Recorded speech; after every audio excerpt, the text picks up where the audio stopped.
भाई शाह, JP नड्डा आणि आमचे कोर कमिटीचे सर्व मेंबर, महाराष्ट्राचे आमचे प्रभारी भूपेंद्र यादव, आमचे सहप्रभारी वैष्णवजी आणि आमचे नेते देवेंद्रजी फडणवीस, आमचे प्रदेशाचे अध्यक्ष बावनकुळेजी आणि आमच्या सर्व टीमचे मनापासून आभार मानते की त्यांनी माझं इथे मला विधान परिषदेचा नामनिर्देशन दाखल करायची संधी दिली. लोकसभेच्या पराभवानंतर तुम्हाला विधान परिषदेची उमेदवारी दाखल जाहीर झालेली आहे. विधानसभा निवडणूक 2024च्या अनुषंगाने ही उमेदवारी बघताय का?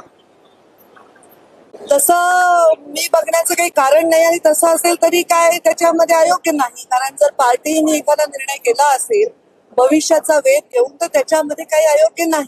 त्याच्यामध्ये योगदानच देण्याचा माझा सदैव प्रयत्न आहे. राज्यसभेची उमेदवारी न मिळता तुम्हाला विधान परिषदेची उमेदवारी समाधानी आहात का? मी जास्त आनंदी आहे. वैद्यनाथ सहकारी साखर कारखाना पाठीमागच्या काही दिवसापासून बंद आहे.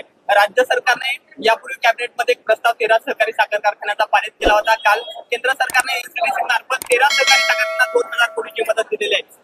पंकजा मुंडेवर कुठे अन्याय केला जातो का? या संदर्भात काय सांगा? याच्यावर मी आता काही सांगणार नाही. आता मी स्वतः पण खूप आनंदात आहे की मला फॉर्म भरायचा आहे आणि मी त्याच गोष्टीवर फोकस करू इच्छिते.